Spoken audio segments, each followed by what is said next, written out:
स्वः तत्सवितुर्वरेण्यं भर्गो देवस्य धीमहि धियो यो नः प्रचोदयात्।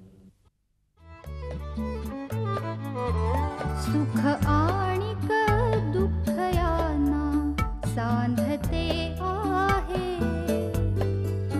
जीवनाशी ती कधीची भांडते आहे।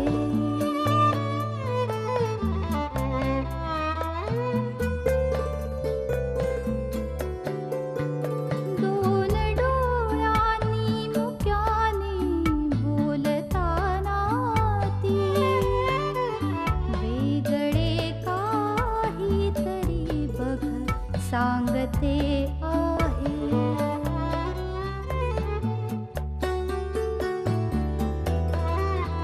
जीवनाचे एक गाणे गात जाताना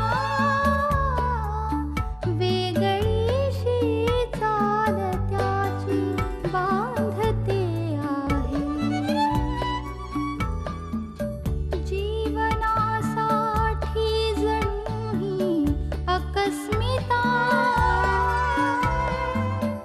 सुखाणिक दुःख वेडी अवंतिका।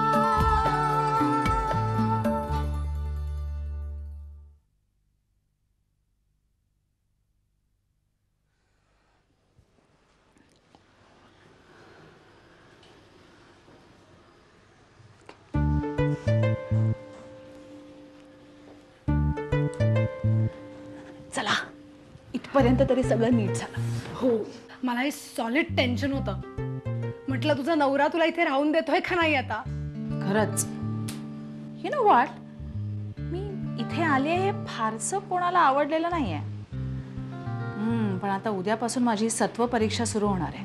म्हणजे आजपर्यंत आयुष्यात मी जे काही केलं नाही ते मला सगळं करावं लागणार आहे. त्या देवयानीच्या पुढे पुढे करावं लागणार आहे. माईंच्या 157 देवांची पूजा करायला लागणार आहे. आणि अण्णा त्यांचं so called principle based politics म्हणजे नक्की काय मला माहिती नाही, पण त्याच्यावरती मला त्यांच्याशी चर्चा करायला लागणार आहे. कठीण आहे माझं. अरे एक विसरले, शशांक नावाच्या माझ्या एक्स हजबंडशी मला प्रेमाचं नाटक करावं लागणार आहे. पण आता याला काहीही इलाज नाहीये. So all the best. I really need it. छे तसं काही नसेल. नसेल तर चांगलंच आहे राम, पण मला असं वाटतं की हा म्हणजे हल्ली काही दिवस तिची तब्येत नाजूक असते, पण असं सिरियस असेल असं मला वाटत नाही. फिर वो हमेशा उदास उदास कैसे रहती है? Something is serious. आणि अनिशला विचारलं तर तो नीट उत्तरही देत नाही. अगं हल्लीच्या मुलांना त्याच गोष्टी पुन्हा पुन्हा विचारल्या ना तर बिलकुल आवडत नाही. पण मग त्या दोघांचं बोलणं काय चाललं होतं? कोणाचं? प्राजक्ता आणि अनिश. त्यांचं बोलणं ऐकायला तू कशाला गेली होती? ल्या, मी कुठे ऐकलं? जाता जाता माझ्या कानावर पडलं. काय बोलत होते? ते काहीतरी आसावरीच्या तब्येतीबद्दल बोलत होते की आता संपत आलंय, फार थोडे दिवस राहिलेत. अर्धवट ऐकलंस आणि तेच धरून बसलीस तू. तुझं ना काय खरं नसतं. मैंने उन दोनों को पूछा ही. मग काय म्हणाल ते? काही नाही, बस उडवाउडवीची उत्तरं दिली. नाही, मला त्यात काय तथ्य वाटत नाही. हे पहा, तुम्हाला तथ्य वाटो अगर ना वाटो, पण मी अनिशला विचारणारच.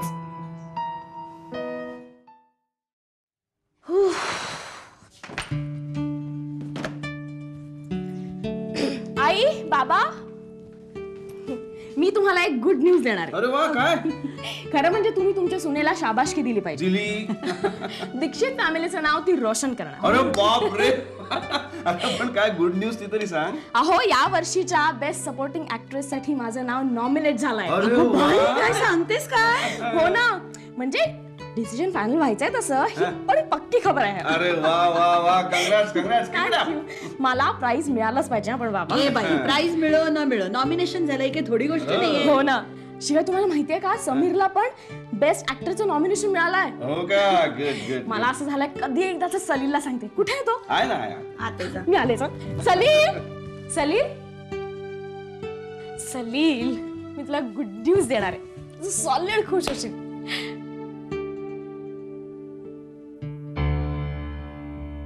काय झालं? इतका सिरियस का दिसतोयस? Salil, anything wrong?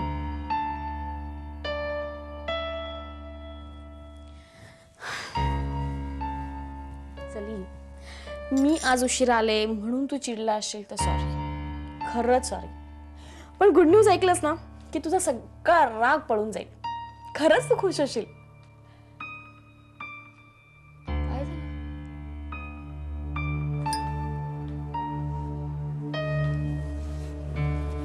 सलील, काय झालं मला सांगणार आहेस?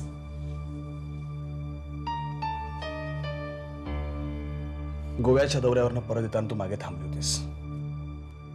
गोव्याचा आत्ता काय संबंध? फक्त हो का नाही एवढंच मला सांग. पण त्याचा आत्ता काय संबंध? मी विचारलेल्या प्रश्नाची मुकाटपणे उत्तर दे. हो का नाही? हो. कोणाबरोबर? कोणाबरोबर म्हणजे? समीर बरोबर. का?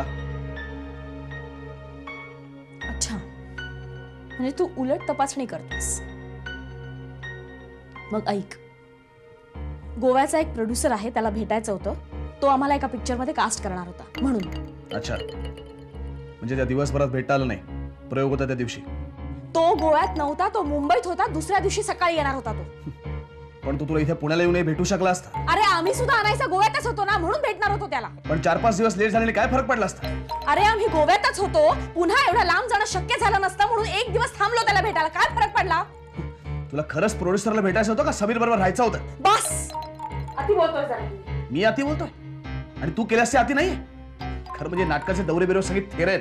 तुला खरं त्या समीर बरोबरच जायचं होतं. किती घाणेरडा विचार करतोस रे तू. सडक्या मनोवृत्तीचा आहेस तू. I can't bear this. एवढं करून परत वरती तुझाच कांगावा. तू माझ्यावरतीच आरोप कर. मी घाणेरडा वागलो का तू वागलीस तर घाणेरडा होता? एक शब्द बोलू नकोस. इतके दिवस मला वाटत होतं मी दौऱ्यावर जाते, शूटिंगला जाते, मला उशीर होतो यायला, तुला वेळ देऊ शकत नाही म्हणून तू माझ्यावर चिडतोस, म्हणून तू माझ्यावर रागावतोस.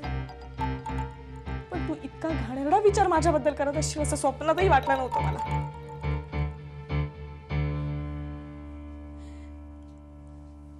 सलील, तुझ्याशी लग्न करण्याचं हेच फळ मिळालं का रे मला? बोल ना सलील.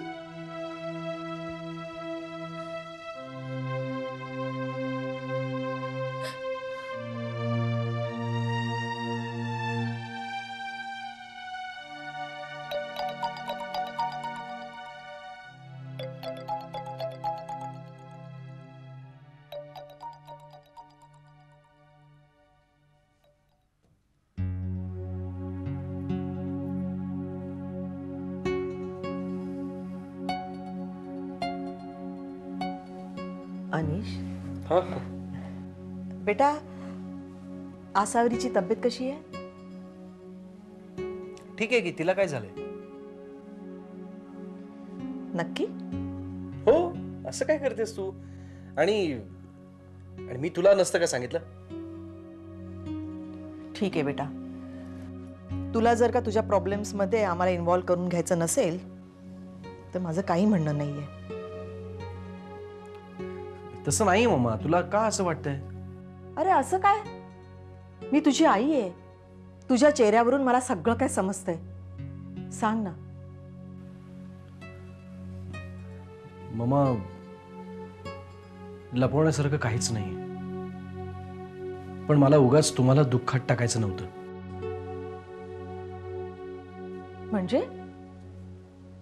Anything serious? मम्मा, आसावरीला हार्टचा कधीही न बरा होणारा रोग आहे. काय?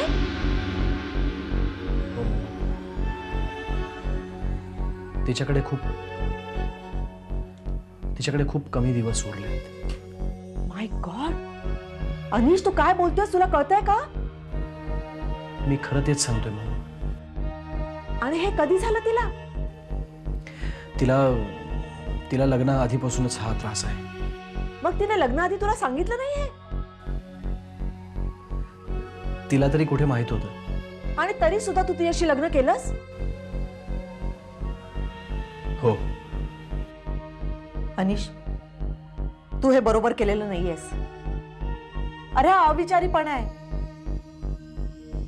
तू स्वतःलाही दुःख दिलेस आणि आम्हालाही दुःखात टाकलेस. अरे तुझ्या पप्पांना कळलं तर त्यांना काय वाटेल? त्यापेक्षा तू प्राजक्ता बरोबर लग्न केलं असतंस ना तर फार बरं झालं असतं. तू स्वतःलाही संकटात टाकलेस आणि आम्हाला सुद्धा. अनिश, मला नाही आवडलं हे. मम्मा मम्मा मला माहिती आहे तुम्हाला हे नाही आवडलेलं, पण माझं आसावरीवरती खूप प्रेम आहे, खूप प्रेम आहे. आणि म्हणूनच मी एक रिक्वेस्ट करतो तुम्हाला. मी जसं आसावरीला आजपर्यंत तिच्या आजाराबद्दल कळू दिलं नाही तसं तुम्ही सुद्धा प्लीज तिला कळू देऊ नका. ती जितके दिवस आहे तितके दिवस तिला सुखात राहू देत. माझ्यासाठी एवढं कराल तुम्ही? प्लीज मामा, प्रॉमिस मी.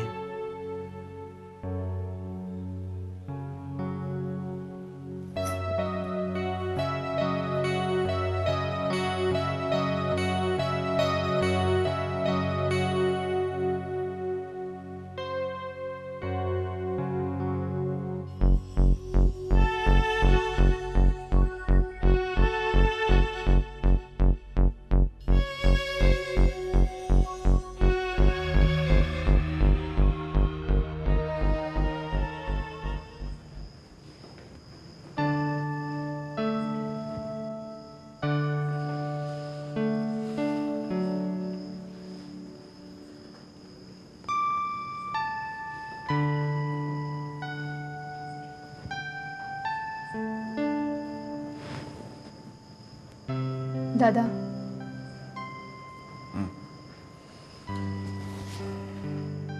झोप येत नाहीये?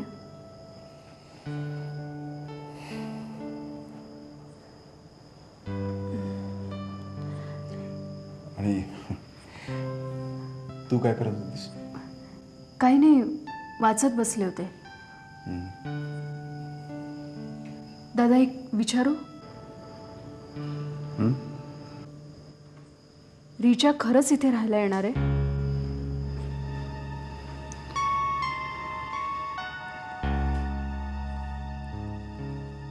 मला एक कळत नाहीये, तू तिला पुन्हा इथे राहायला याची परवानगी दिलीसच कशी?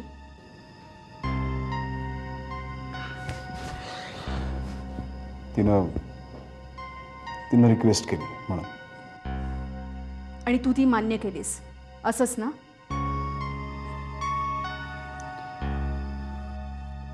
दादा, आजपर्यंत तुझ्या किती विनंत्यांना तिने दाद दिली आहे हां? अरे इतके सगळे चटके सोसूनही तू विरघळलासच कसा? अरे तब्येत बरी नसेल तर जा आणि स्वतःच्या घरी राहा ना. दिमतीला इतके ढीकभर नोकर चाकर आहेत ना, घेतील ते काळजी मेमसाहेबांची.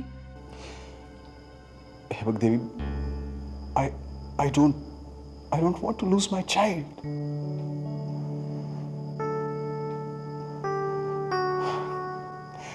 जुईपासून लांब राहण्याची कल्पनाच मला सहन होत नाही. आणि परवा कशी बोलली बघितलीस ना, डॅड आणि मम्मा एकत्र का राहत नाहीत. जुईला जर बरं वाटणार असेल रिचा इथं आठवड्यावर राहिल्याने काय काय हरकत आहे? आठवड्याभराचा प्रश्न आहे फक्त. दादा, हा आठवडाभराचा प्रश्न जन्मभराची डोकेदुखी होऊन बसला नाही म्हणजे मिळवलं.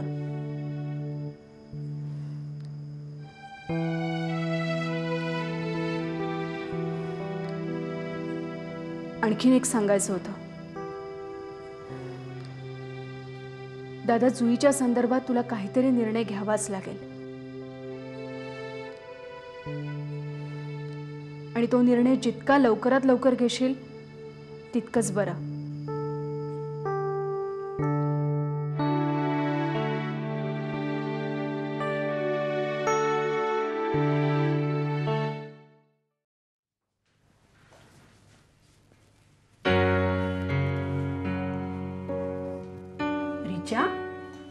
गुड मॉर्निंग माई. Good morning. काय करतेस? चहा करते आपल्या सगळ्यांच्यासाठी. अगं ते दिसतंय ग, पण 6च वाजलेत सकाळचे. माई, काय बिघडलं मी सकाळी उठून चहा केला तर? तसं नाही ग, पण इथं राहायचीच तेव्हा तुला सवय नव्हती ना एवढ्या लवकर उठायची. माई, मी इथे राहतानाच्या पुष्कळ सवयी बदलल्या आहेत नाही का? हो.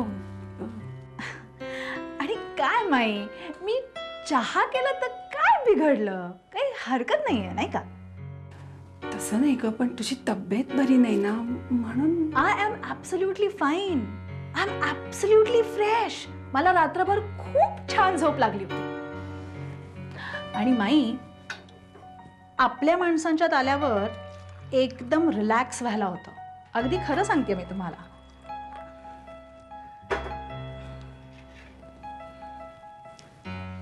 चहा?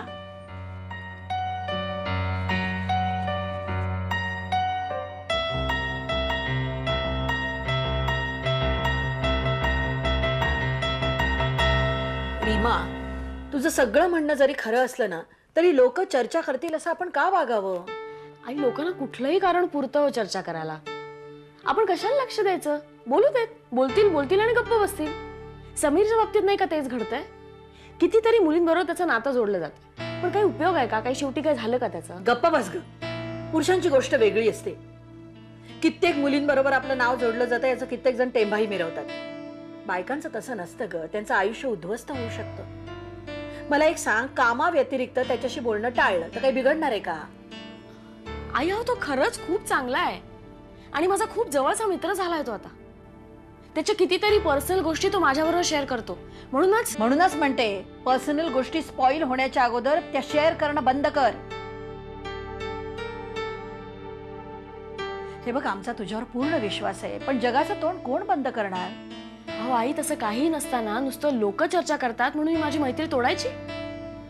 सुरुवातीच्या काळी त्यांनी मला किती मदत केली होती, किती सांभाळून घेतलं होतं. वेळोवेळी मला सल्ले दिले होते. जिथे जमेल तिथे नाव माझं प्रमोट करत होता तो. आणि एवढं सगळं कुठल्याही अपेक्षेशिवाय केल्यानंतर मी एका क्षणात सगळं विसरून जायचं. तू फक्त भावनेच्या दृष्टीने विचार करतेस रीमा. खूप भाबडी आहेस तू. पण या जगात वावरताना व्यवहारी बनावं लागतं. स्वतःच्या भावना स्वतःपुरत्याच जपाव्या लागतात. आज तुला पटणार नाही, पण उद्या माझे हेच शब्द तुला आठवतील.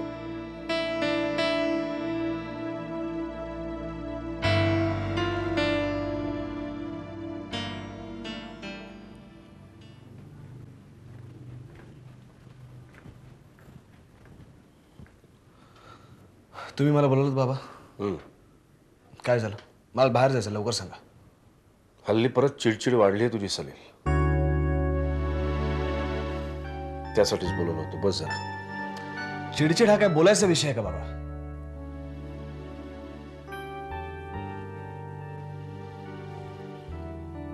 आणि होते एखाद्याची चिडचिड, होतेच.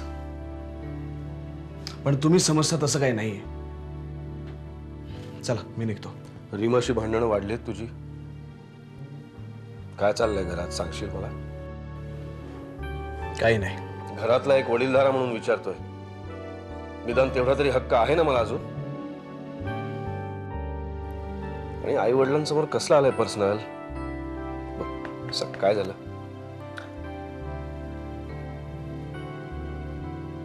बाबा, काय आणि कुठल्या तोंडाने सांगू तुम्हाला रीमाचं वागणं? काय केलं तिने? दौरा संपल्यानंतर सुद्धा एक दिवस ती जास्त राहिली होती समीर बरोबर. मी सगळं कन्फर्म केलंय. म्हणाला त्यांनी कारण दिलं त्या प्रोड्युसरचं, पण माझी खात्री आहे बाबा. स्वतःच्या बायकोबद्दल एकदम असा संशय घेताना थोडा तरी विचार करायला हवास तू, की आपलं उचलली जीभ लावली टाळायला. बाबा, मी हे एकटा बोलत नाहीये, बरेच लोक बोलतात. आणि हे जर का असंच चालू राहिलं ना तर सगळं जग बोलायला लागेल.